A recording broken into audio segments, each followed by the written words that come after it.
Ladies and gentlemen, Josh Sanch here. Welcome back to the Bodybuilding News Network. We have some interesting conversations about the points qualification, the Arnold Classic, Brandon Curry, Rafael Brandeo, Samson Dauda, and maybe even a little Nick Walker at the end. So make sure you stay tuned. But let's go ahead and start off with some of the athletes that have announced that they are or are not doing the Arnold Classic.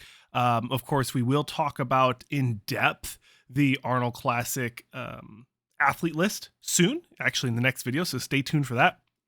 But some of the athletes that we definitely are going to be considering seeing at this year's Arnold Classic is definitely going to be the returning, defending 2022 Arnold Classic champion Brandon Curry. William Bonac definitely beat him, but Brandon Curry might be returning. I also could see William Bonac returning, trying to reclaim the title that, it's definitely his. Now, someone who has announced that they are not doing it after saying that they will be doing it is Rafael Brandeo. Now, he did his first Mr. Olympia just recently, a couple weeks ago, placing top 10 in the world of all the bodybuilders that competed this year. And he did announce that he was going to be doing that Arnold Classic. He was going to be doing the Arnold Classic, but actually on a recent video on Chris Aceto, his coach's YouTube channel, he did announce that he will not be doing the Arnold Classic. So kind of a back and forth situation going on there.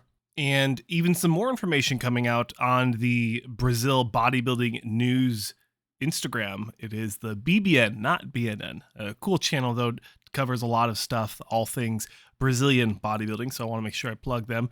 A recent translation of a post that they put out highlighting, like I was talking about, that video from Chris Aceto's channel saying Rafael Brandeo decides not to compete at the Arnold Classic Ohio and will be having a big off season aiming to renew shape to the bringing a renewed shape to the Mr. Olympia. Now, that's kind of an interesting translation. I'm sure he just wants to take as much time as he possibly can to come into the Olympia, making improvements from that 10th placing at this last Olympia.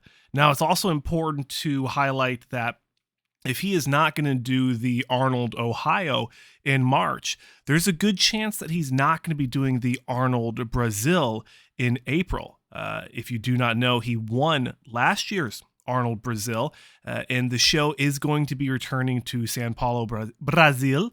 The promoter, Tamar El Gudni, a phenomenal promoter, or what do they call him? A super promoter, I guess is what they say. That is going to be April 14th through the 16th. So there's a very, very good chance that Rafael Brandeo will not be doing that show as well.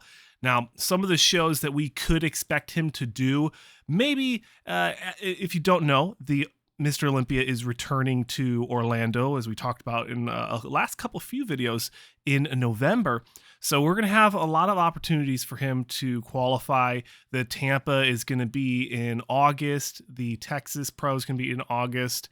And then if he wants to go overseas like he has previously, you still have the Italy Pro is going to be in September. And the Yamamoto France is in September. The Legion Sports in Nevada, which I will be at, is in October. And the Italy Pro is in October. So there's going to be some shows at the end of the year that he could hop into.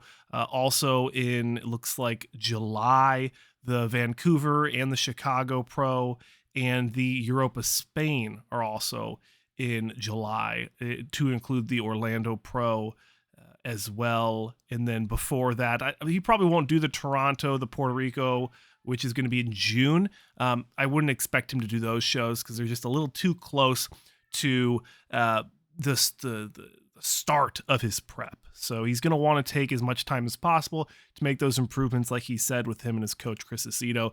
So my thoughts here, he's going to wait until later in the year, and he'd probably hop into either some of the European shows or the Tampa Pro or Texas Pro. Now, another athlete that has been kind of back and forth on who's good, on if they're going to be doing the Arnold Classic is Nick Walker. So with Nick making the improvements to third place, I would not expect him to do the Arnold Classic, although I I think all of these top guys should. I think that the money and the renown is well worth it. But to Nick's credit, if he is going to continue to raise and make improvements in the ranks of the Mr. Olympia, he's going to need to put as much effort and time into improving his physique as he can. So, of course, best of luck there. And lastly, Brandon Curry, we talked about him. Samson Dauda is the last guy, probably the only person that has officially announced that he's going to be doing this show. He's a top 6 guy. He did absolutely phenomenal at the Olympia. Who knows? I definitely think he could make some big improvements. He finished 4th or 5th last year, and with a 6th place finish here at the Olympia, I expect him to do very, very well. But short and sweet. I hope you guys enjoyed the video. Please like, comment, subscribe, and check out the links in the descriptions for all the athletes and also my links as well. But thanks for watching. Subscribe, and I'll see you in another one.